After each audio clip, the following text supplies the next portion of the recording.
Back in 2021, when Marvel first announced Your Friendly Neighborhood Spider-Man as Spider-Man Freshman Year, a tale about Peter's first 6 months as Spidey in the MCU before he meets Tony and goes to Germany to fight Cap, everyone was so excited. We would finally get the MCU's backstory on Ben and how that affected Peter and his emotional journey on deciding to put on his sweatsuit and fight crime, while dealing with such a devastating loss. It was such an excellent idea to do and would help flesh out Tom's Spider-Man more, along with giving us elements to the MCU Spidey's character we've been asking to see. But then with pretty much no warning and for a good while no explanation, we got our first look photos of the series and our confusion was immeasurable.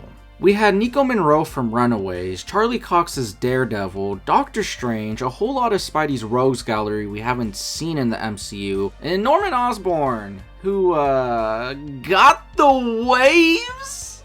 Especially not only revealing Osborn, but what specific still they showed, which was him in Peter's apartment. It quickly became a what-if scenario, and everyone immediately got pissed, including me.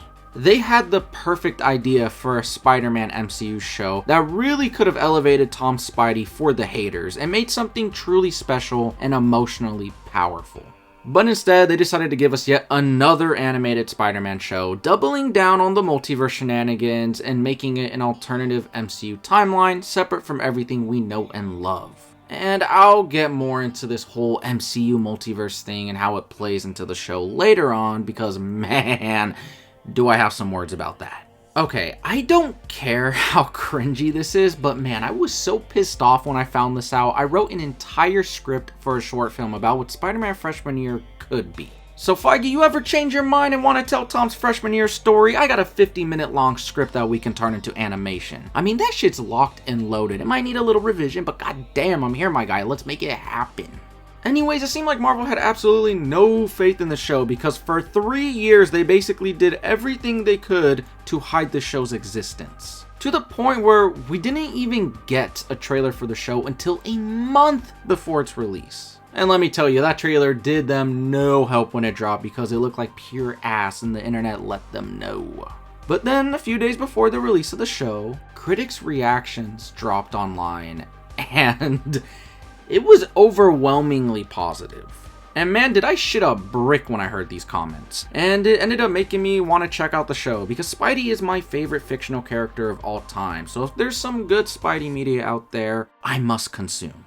So 12 o'clock hit on Wednesday, January 29th. I loaded up my Disney Plus and gave myself an open mind, ready to experience the true, profound greatness of Your Friendly Neighborhood Spider-Man. And I fucking hated it so fucking much. But then here's the problem. Even throughout all the issues I had with the first 2 episodes, there was some excellence in them that I could not ignore and cannot help but like. But before I get to the positive, I gotta just get through with the ranting. And just to let you know, I don't really like making negative videos. I've done a few where it's heavily critical, but I try to stay away from absolutely brutalizing something. Unless you're the Spunk universe, because goddamn, I let those movies fucking have it. So just understand that I'm coming from a place of wanting to like the show and really wished it was better. Alright, let's get into it. Usually when dissecting something, I like to do all the smaller aspects and then build up to the main problem or main praise. But in this case, I feel like I have to go in with the biggest criticism right away. That being, this show tries way too hard to be modern. That it ruins pretty much everything and becomes so distracting. And let me tell you, there's a difference between being a product of its time and then so desperately trying to fit in with the current times. A great example of this is with Raimi's original films. They are so much of their time, but not because they're trying to. And in the case with this show, it just seems like being modern is their main focus. How can we make this modern? How do we turn this character modern? How can we have modern music? How can we do this plotline in a modern way? And now the idea of creating something that's been around for a long time and making it in a modern world is not a bad idea. But when you get your head too much into that mindset, it starts to strip what the original conception of the stories or characters were. And we've seen that with Superman pretty much since Superman Returns in 2006, until recently with Joshua Williamson's current comic book run on the character and the looks we've gotten from James Gunn's new Superman film. So at some point it stops being an interesting and different take and starts becoming more of a distraction of why are they changing this or why are they adding that? which is what I found with this show. Like, the intro is this cringy rap song, and it's not good, man. It's pretty fucking abysmal.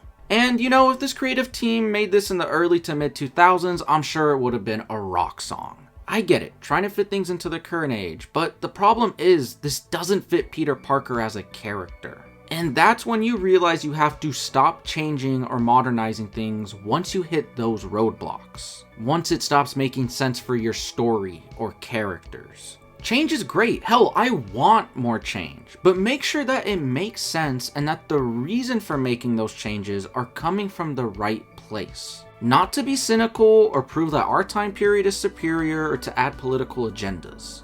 Peter stopping a bunch of streamers from harassing someone? Great idea. Having them shout out, yo, yo, yo, and whatever other out-of-touch nonsense they were spewing? Gender swapping Dr. Connors doesn't exactly explore the character from a different light. It's just an unnecessary change. Like, there's tons of other female characters from the Marvel Universe they could pull from, which would actually be doing something different, rather than trying to fully change an established character. Norman and Harry so far have been the biggest examples between good change and bad change.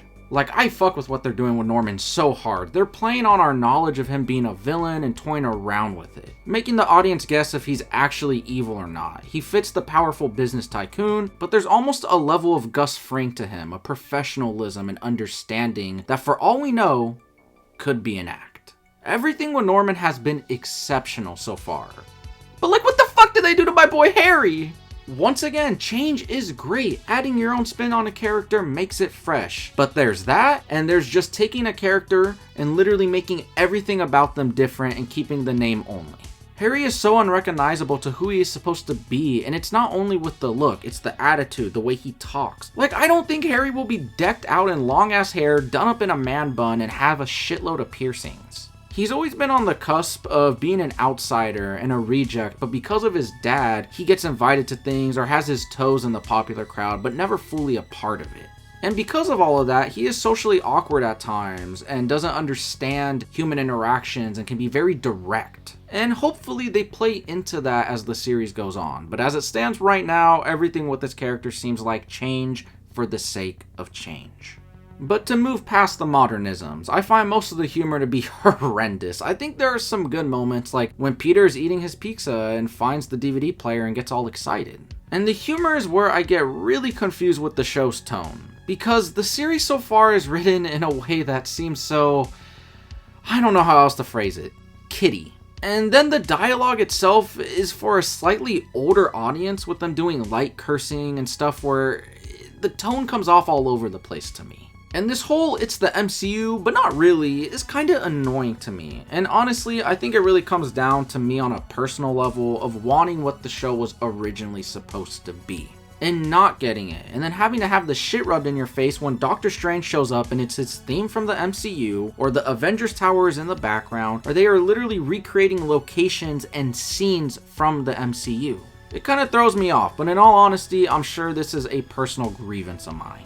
Also, fuck the spider coming from another universe. It's just dumb and another random ass change for no reason. And yes, I know Spider-Verse did it, but there was an actual reason for it on a narrative and story level. But it does seem to be a setup for a larger story, so maybe that ends up paying off later down the line. And actually makes sense to why it had to be a spider from a different universe. And the last complaint I have before I jump into the positives, because yes, I actually do believe there's some good stuff in here. The way they go about Peter's bad luck doesn't seem organic. It feels so forced, especially in the second episode where Nico, you know, his best friend, is all mad at Peter for not being at a party because he has a career opportunity. It's adding extra problems for Peter, like, girl, calm down, this is a huge deal for him. Anyways, I'm done ranting, let's get to the positive. First off, they mentioned Uncle Ben. That's a big win right there, and I can't believe I even have to say that. When it comes to the cast, I adore the voice acting from Hudson Thames. I think his Peter Parker portrayal is pretty damn good, with a lot of his added stuttering and inflections to his jokes. All around, a real solid job.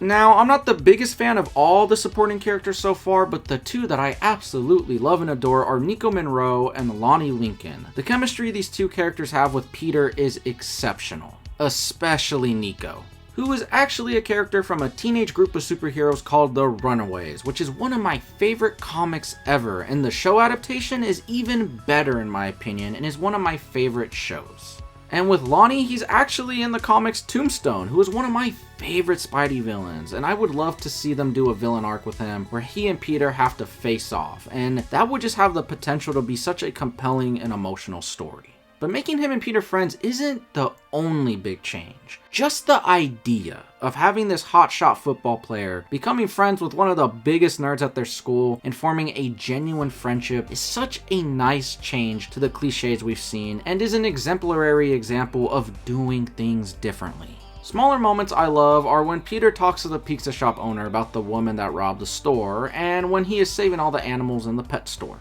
And you know, the swinging scenes aren't too bad.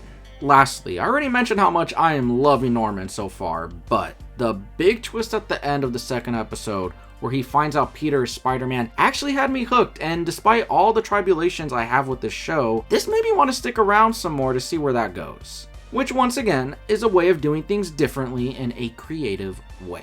Anyways, that's it for me. I know that critics are eating this shit up, but I am interested to see how the mass audiences and fans are receiving this show. And I really hope by the time this first season ends that it becomes something I do truly end up loving, but I guess I'll have to wait out for the next few weeks and see. Hopefully, I'll be back soon with a video praising this show.